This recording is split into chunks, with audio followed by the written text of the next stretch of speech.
Alright, fellas. I'm hungry as fuck, and oh, sorry, my bad. I'm very hungry, and I'm also sick, and I've been screaming, and I lost my voice. And I also realized while thinking of recording the shit, um, that it's way easier to fucking record tutorials on games rather than recording tutorials on actually interesting engineering stuff. And it's for one simple reason. It's just way more complicated. It's so way more complicated. I've been. This is my first time recording this, by the way. I haven't. There is no like trials and errors here. It is the first time. You guys know me. I don't script it. But I just gotta tell you, I've run the scenario of how to do it several fucking times in my head, and there's just too many things that pop up. It's just such a broad topic. To cover it, yes, to cover it, yeah, you do need to release a massive guide on it, uh, not just like an episode, but multiple episodes. So perhaps this is what's gonna happen. But just for the beginners, I'm releasing this guide for the simple reason that is I'm actually releasing a manual attached to this guide, and this guide is more like a reflection of this manual. So let's get starting. The topic is no longer games. Unfortunately, the topic nowadays on this channel is gonna be sound engineering. It's about mixing and mastering tracks for which you don't really get paid much, but still it's pretty nerdy and interesting activity to do in your free time. Let's get started. So, this video particularly addresses those people who just like to make songs in free time. It doesn't address anyone professional or like just anyone who has any knowledgeable idea of the theory or practice regarding this. No, it doesn't. It doesn't. No, no. This is straight up for dummies. Straight for dummies because I had to do the same. Fucking, I have to stop. I have to really stop swearing. It has to be educational video. I'm sorry. I had to freaking learn this. Mm, I had to freaking learn this shiz myself, and now you guys have to learn it through someone who had to learn it himself, themselves, whatever. I'm just saying, guys, we're all in the same boat, and that's why I'm doing it. I did it the same for the Blue Hunter, literally the same problem. I didn't find a guide, so I did one. Same stuff with this one. I couldn't go to a engineering school because my mom didn't allow me. So now I'm doing it freelance, and I'm just showing you people how to do it, how to wing it, basically, how to do it without a degree. That's it. Intro is done. My fellow dummies, I know I called you dummies, but let's be honest, all of us struggle and all of us are smart, all of us are intelligent. We are all up to the point where we can actually be professional. It's just we don't have the right qualification to be so. And guess what? This video provides you exact zero qualification. Literally, this is why you guys watching it. It's because we're all in the same boat. At the end of the day, just engineers gonna suffer regardless unless you have money to pay for your qualification, right? So let's get to it. What I want to discuss today is compression. Straight up, the first and the most important subject in mixing and mastering and just the whole of sound engineering. Just its history, its essence, its virtue, its spirit. All of it lies in a simple tool called compression. Well, hold on. No longer fucking simple, right? It has become so convoluted and so diverse and so um, I don't know how to say. It's just there's so many compressors, right? If before you had like one or two or three or four different compressors, now you have let's say thousands.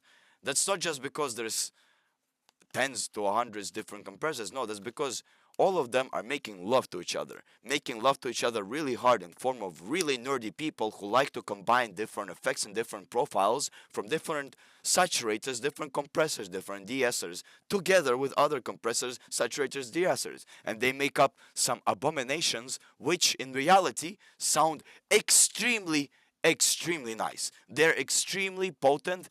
It is what experimental music is about experimenting with compressors. So if before you had, let's say, one to four compressors, now you have thousands. And all of those compressors are good. All of them are good because all of them do different functions. All of them have different saturation or release or knee profiles. They have different profiles to them. They all sound different. They all do different functions. They're all meant for different things as well, which is I'm gonna guide you through this, because the best way to learn music is not through actual theory, it's through the cheat codes. And I'm gonna provide you all the cheat codes of what compressor out of those thousands to use for what function, and what it is most optimal or least optimal for.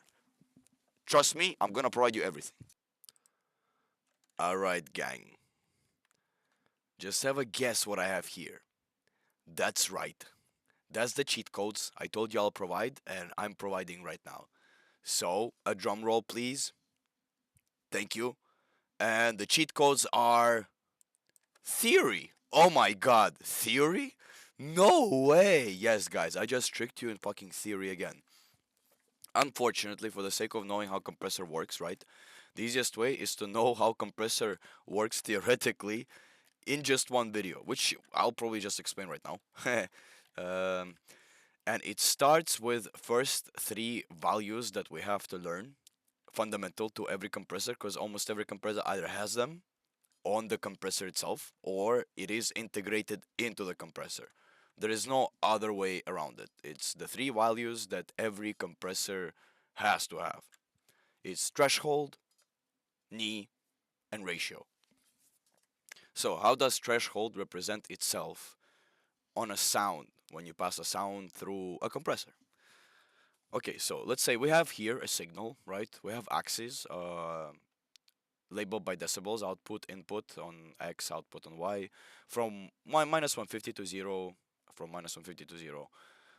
Sound by itself, when you pass it through, output is going to be the same as input, nothing changed. From 50 to 0 to 50 to 0, nothing changed. The same line, linear, proportional, perfect.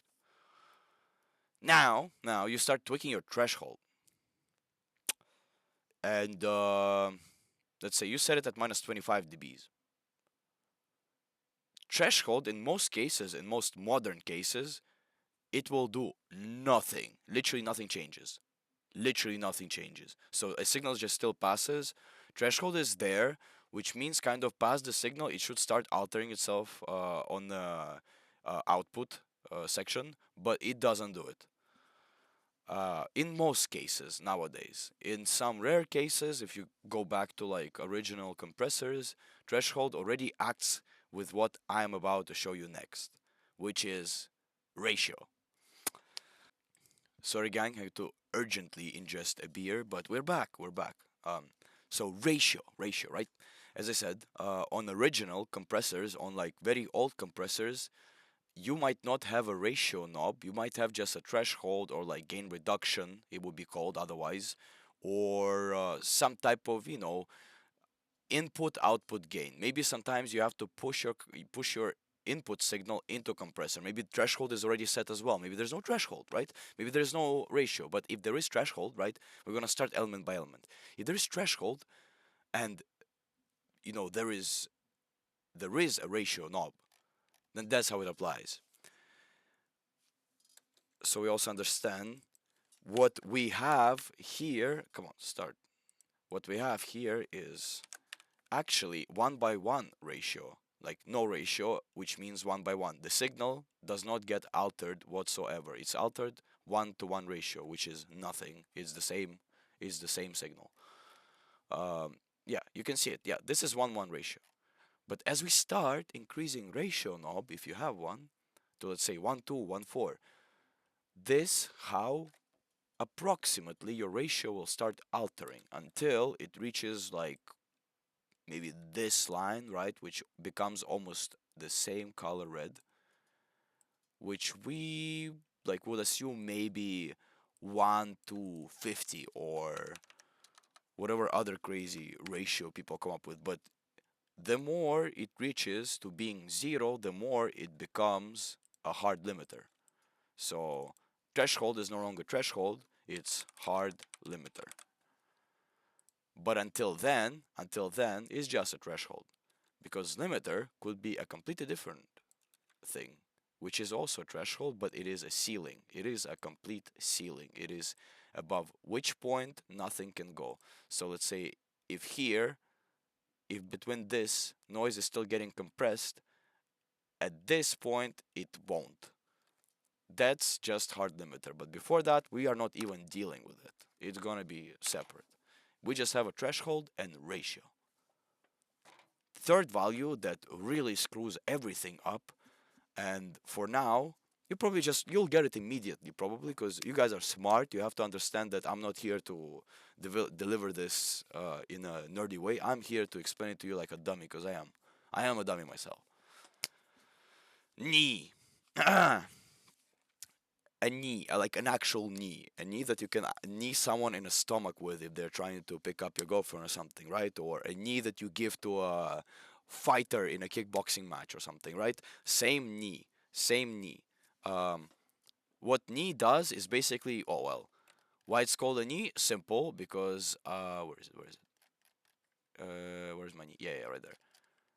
Because if there is no knee, hard knee, we call it hard knee. If there's no knee, your threshold looks like this, like a 90-degree bent knee, right?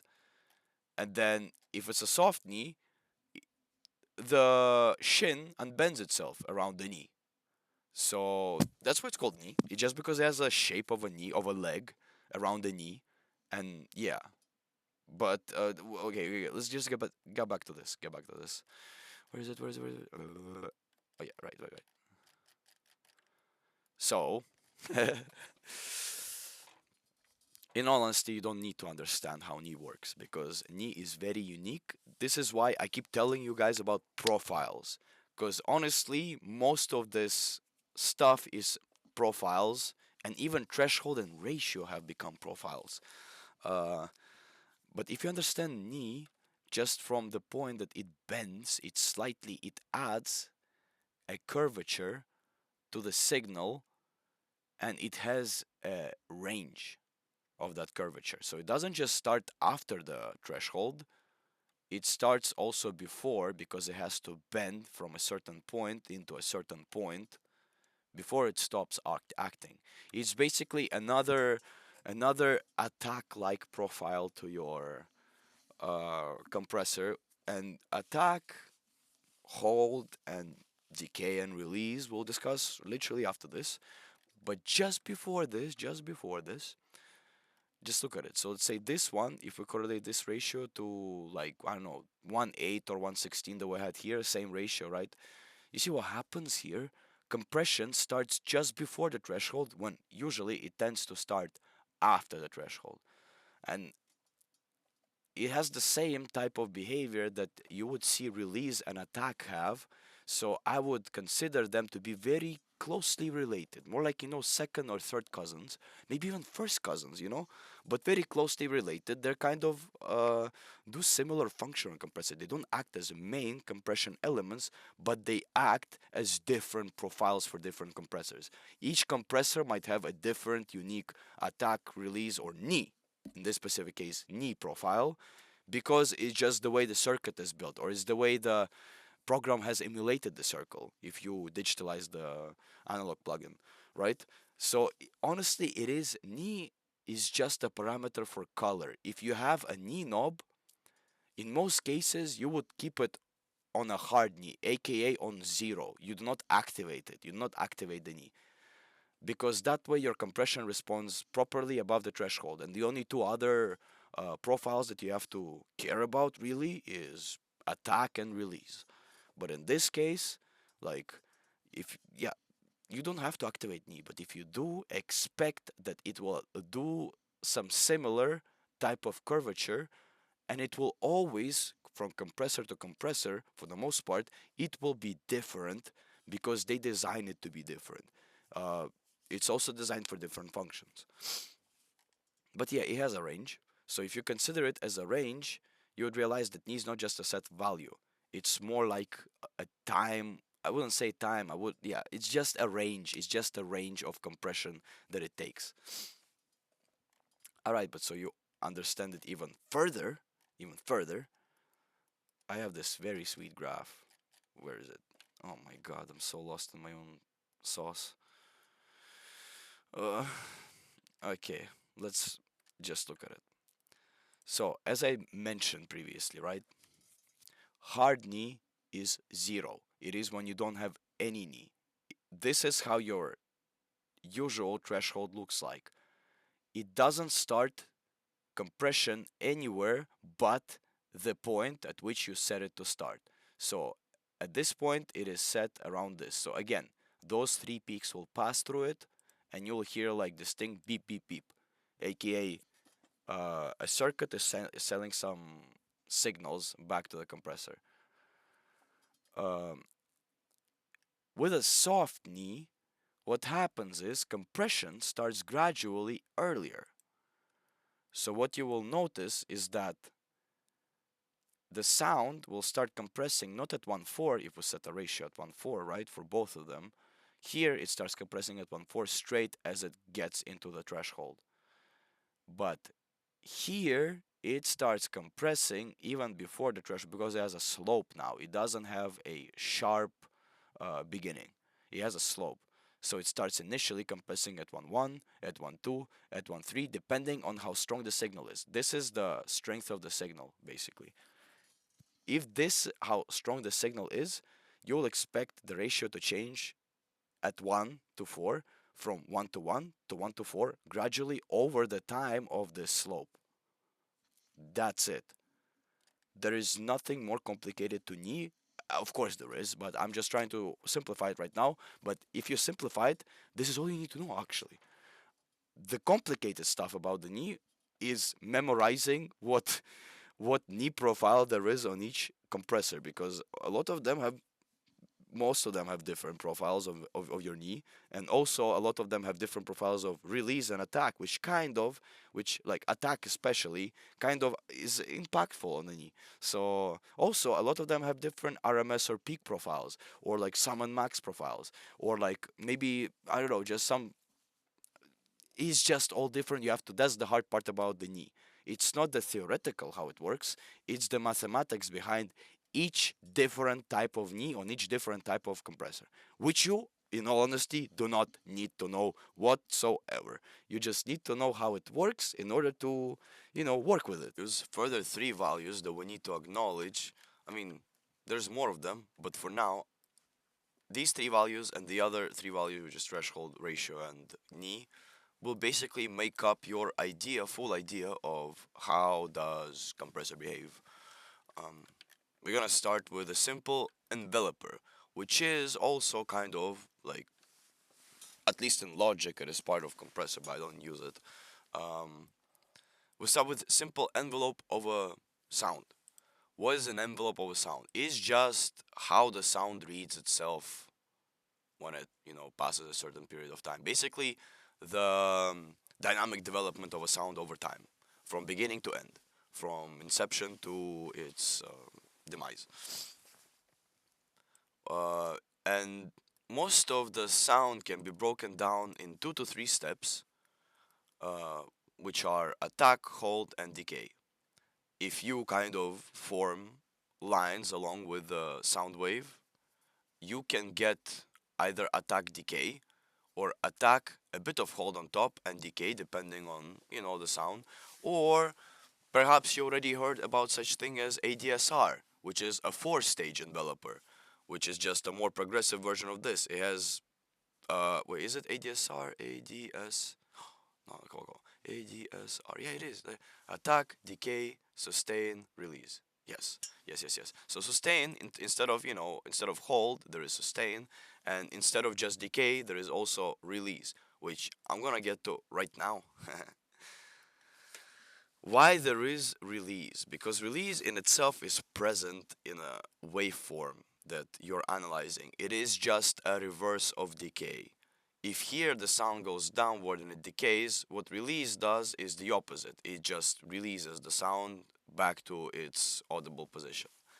This is also, consequently, how compressor operates on a sound.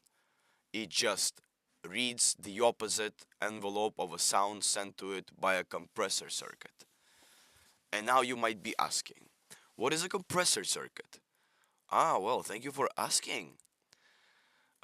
Compressor circuit and sidechain circuit are two main literally the only main circuits in your compressor.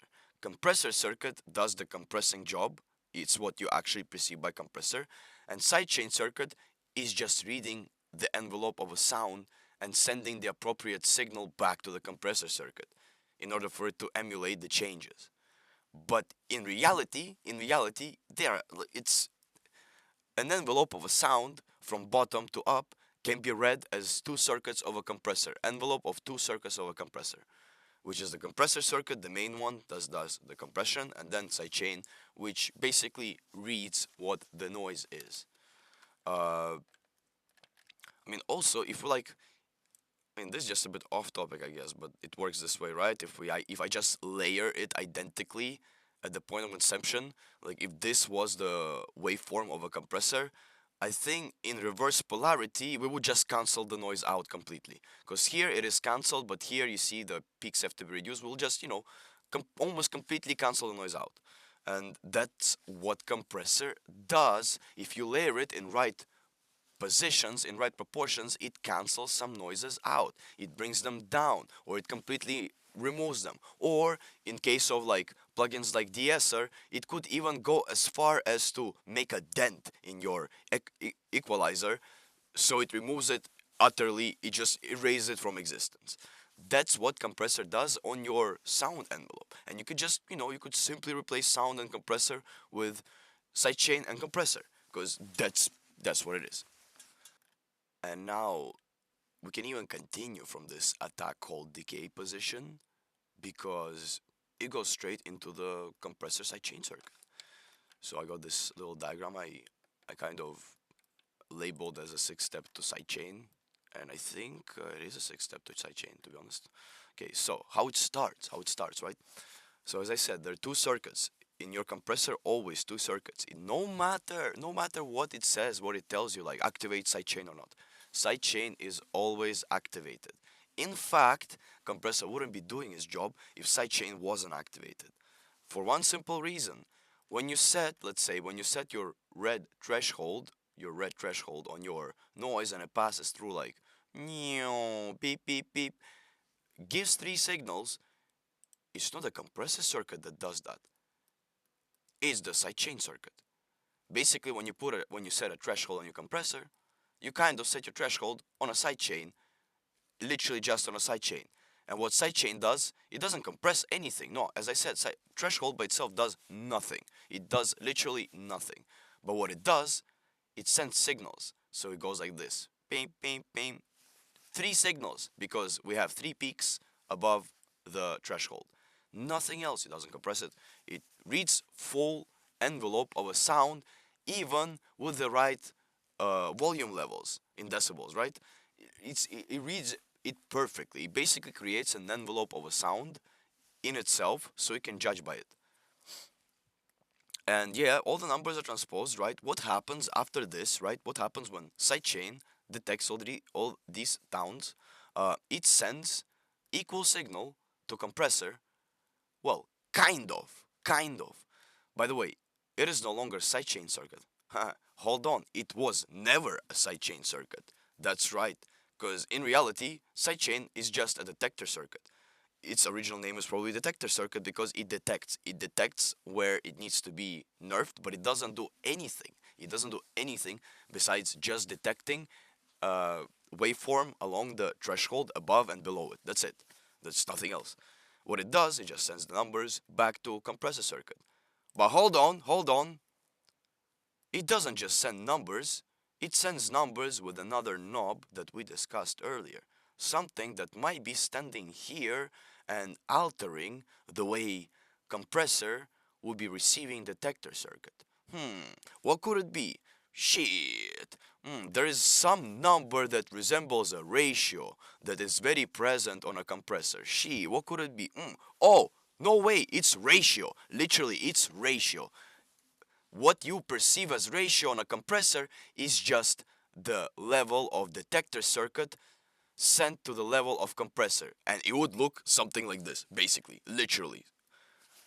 So red signal is, it's the original, but what happened here is that our blue signal that is going to be the output, it got adjusted by 1 to 2 ratio compared to the original peaks. All of them above the threshold, right? That's what happens with ratio involved in a sidechain and compressor circuits. This is how it all ties together. I'm not going to explain to you how knee ties into it or how attack and hold tie into it. I think it's a bit more complicated. I can do it later because I can also stretch content in that case, which I really need to because I think I'm making a 1 hour video at this point, and I need to cut it short, man. People do it like 30 minutes, but look, guys, let's just sum it up all together, right? All together.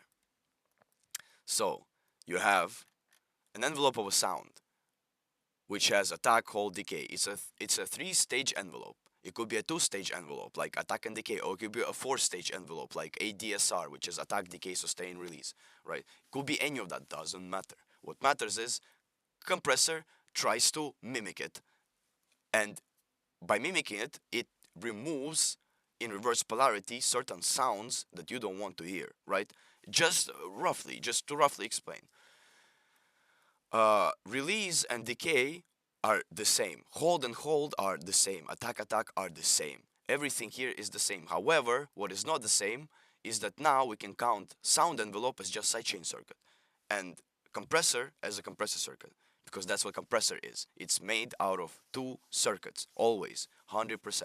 You never just activate sidechain. You activate some parameters on sidechain, but sidechain is always activated. So, okay, fine. And these numbers only operate with threshold, right? Which does not really do anything to the sound. However, what it does to the sound is altered by ratio. So every time a detector notices the same peaks that it meant to notice, a ratio determines how much of this information will be translated back to the output. And if it's a ratio 1 to 2, it's going to be just half of each. If it's 1 to 4, it's going to be a quarter of each. And so on and so forth. This is how it all ties together. It's as simple as that. Literally every compressor operates almost by the same rules, except in many compressors, many of these parameters are, instead of being knobs, are integrated already into profile, because they're determined literally by the way how the circuit's built inside. So let's say for optical compressors, attack and release and knee probably determined by the photoreceptivity of the geodes or whatever photoreceptive material they have inside that gonna how do you call it, register the light bulb. Or let's say in tube is probably, well, I'm not gonna, okay, I'm just saying these 6 parameters and these 2 circuits present in every compressor in one way or another, either integrated or adjusted, or just it is there. If you know these 6 components and 2 circuits, you'll know compressor.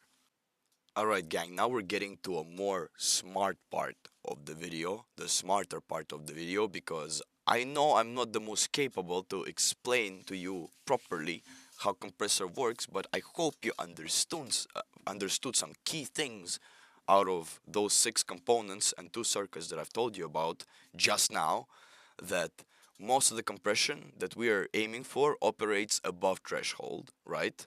That compression is determined by threshold, ratio, and some type of knee, either soft or hard knee, right?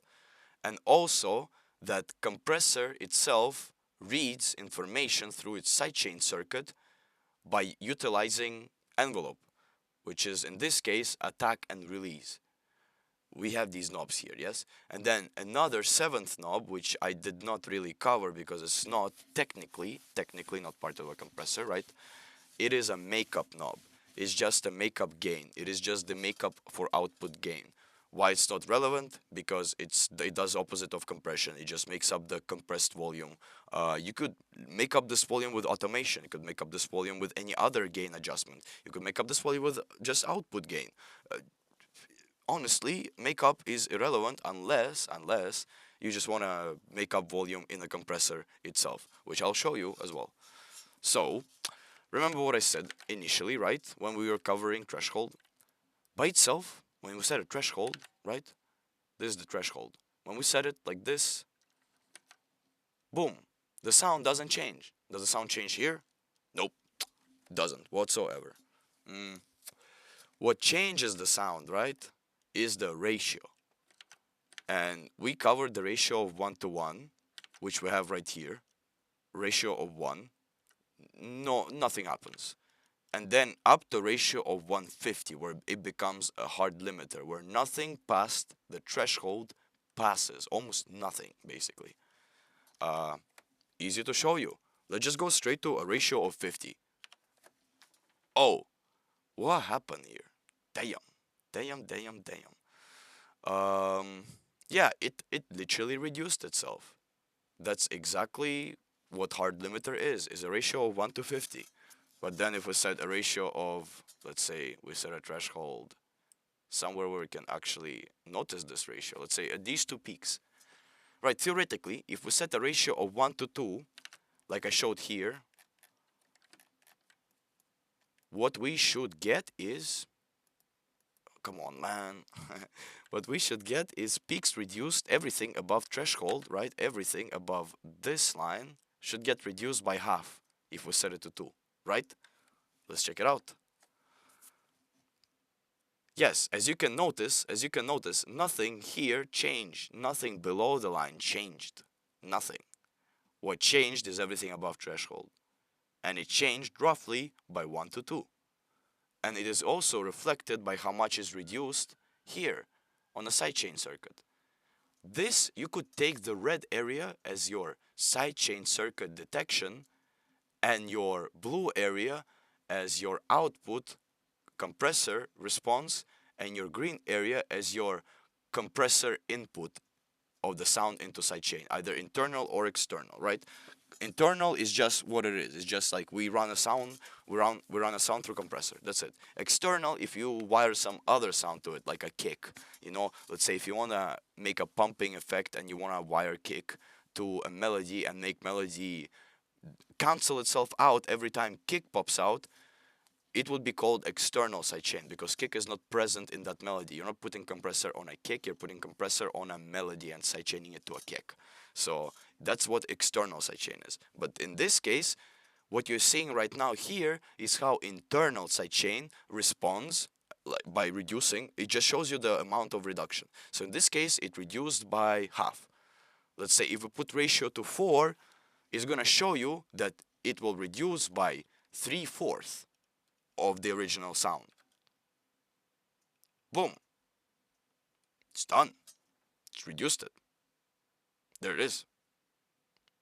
Those are 3/4. It's those 3/4 are gone. 3/4, 3/4, 3/4, 3/4, 4. Because it doesn't have a knee, right? Because if there is no knee knob, by the way, guys, as I said, if there is no knee knob, presume there is always hard knee, aka no knee, aka compression will always be linear like this, right? If there is no attack, no release, it's just threshold and ratio, it will always be linear. Just assume that for now. Now, what ratios are good where and why and how and do you actually care? Yes, you do. So let's say if I want to remove this peak, right? I don't want to affect anything below. Like I don't want to affect this girth and like this tail, none of it. I just want to equalize these peaks. I want this peak to be on the same level as this one, and then I want to bring everything back up to this level because this is not maximum. Maximum is somewhere here. We can later set like hard limiters somewhere here, which is going to be like a threshold of 1 to 50 ratio, right? That's just your typical hard limiter on a compressor. However, we don't need a hard limiter yet. We just want to remove this stuff. So what do I do? I would put something close to a hard limiter there, you know? Oh, sorry, my bad. Like this. Yeah, I would put something close to a hard limiter, like 1/8 or 1/16, right? Boom. Look, now they're completely equalized. Now they're completely normal. Now they're completely similar volume. As well, similar volume with the girth. So basically what I did right now is I'm flattening the sound out. But I'm not flattening it at the expense of dynamics of other parts. I'm only flattening it at the expense of the peaks. So if I wanted to make up volume, let's say we reduce total volume by 1 dB here, right? So we make it up by another 1 dB. And boom, look at the comparison of the volumes. Now, all of a sudden, this sound that you see inside the outline of, it became thicker, and those parts are equalized. Nothing really changed of the waveform except I probably just compressed it and made it more dense, right?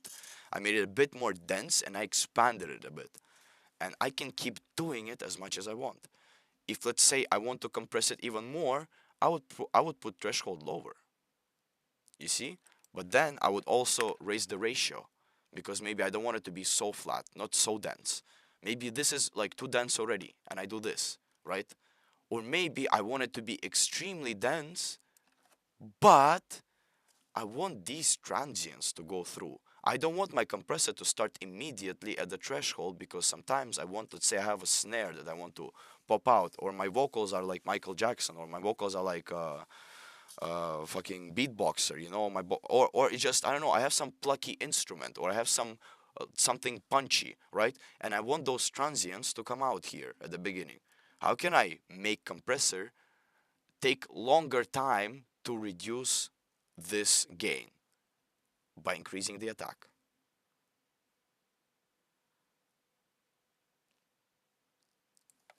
Now you see that I'm not utilizing makeup because makeup is not the center point. I'm doing quite the opposite of what I did before.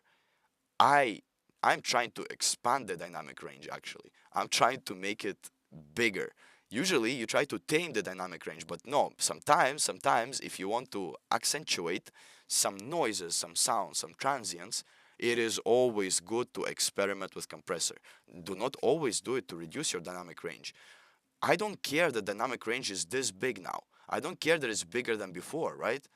None of it. What I care about is that my transient is really punchy and the rest of it is really flat and girthy and really dense. This is how I want my sound to sound. Uh, that's it.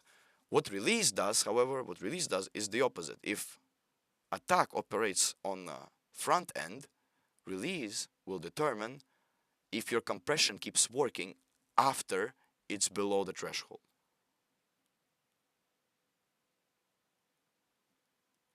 You see, with maximum release that we have right now, all of a sudden we lost all of this green area below threshold. Now, what happened here? Basically, we gave compressor an order to never release. Basically, you're always on work. I mean, you're on work, but your release time is going to be like 2 minutes. But you don't have 2 minutes because next sound is coming in next second. So you just never stop working as a compressor. So basically, compressor activated here, and it gradually starts deactivating past this line. It no longer stops hard on compression here. No. It keeps compressing, but less and less and less until it fuses back into original, right? Why is it good? Why is it bad? Why is it good? It's not. To be honest, it's not at all. Because, in honesty, look, you can see exactly why most of the times you'll see people put moderate release or no release. No release is okay. If you want like something to just go in, punch in, and leave be without like any compression, like using a FET compressor, and it's really good for short release and like fast release and fast attack, right? But no, like here in general compressors, you would want to like negotiate with your compressor through release and attack. You kinda like at this point we lost so much. We lost so much. All this green area below the line, not meant to be happen. We can let a bit of it happen, but look, like this. Almost very fast release, right? We lost just a bit here, just a bit here. But most of this is retained. It's good. So this is why people usually tend to go aim for like mid to fast release, because it does save more of your sound and it's good for multiple reasons. The biggest reason is, in my personal opinion, serial compression. Um, if you utilize too many compressors, and there's never too many compressors in my opinion, but if you do, and a lot of them are taking out some bits that you never intended to just because you don't know exactly how release and attack affect the sound on compression, it might cause you a lot of loss and problems with more compressors you add. You might be realizing that like you're losing more than you're actually trying to add.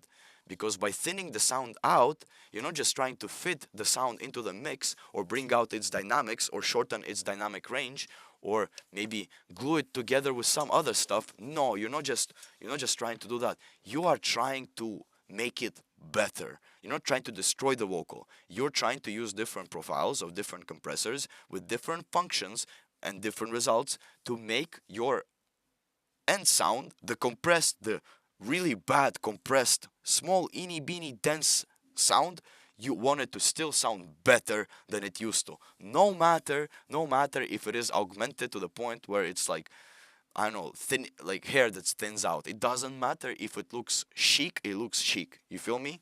So this is why usually max release is not recommended because it makes everything not chic. I hate, like, I don't know who uses max release, to be honest. I don't think anyone. I think everyone by this time, after like a year of using compressor, realizes the release is really bad. So they would tend to go from mid, like I do, to really fast release. Attack, however, like it's a different type of beast. Like it don't really matter. It depends on what type of compression you want to apply, right? If you want like gradual and very soft compression, you would probably go for like soft knee because it creates this how do you call it, gradient, I guess. And then you would also go for attack. You would go for experimenting with attack because both of them are really nice profiles for like gradual, softer, more like senile compression. Nothing aggressive, nothing transient, more of that, soft vocal, soft melody, echo, reverb, all of that stuff. So fast attack, fast release for fast and popping noises, moderate attack, moderate release for gradual and ambient compression. No fast compression, nothing like boom, boom, boom. This is for your punchy kicks, like, yeah, by the way, another trick for punchy kicks and punchy snares is don't always put attack at 0. As you see, like we can flatten it, right? We can make the girth here like I just did, and then just increase it a bit. Look, just a bit. Oh, look, transit already pops out. It's already bigger than this. It's already good enough. It's already good enough. But we can do it even more. We can do it even more and more and more and more. And this is the point with punchiness. Attack is not always the best. Attack and attack is always the best for punchiness with just a bit of attack, but never at 0. And release is always good somewhere in between of mid to 0. It's always good somewhere in there. That's it. That's in short, how you would quickly get assimilated with a compressor, with a simple compressor, with just attack, release, ratio, and threshold. Um, Everything else is up to you. It's up to your making. Experiment with it.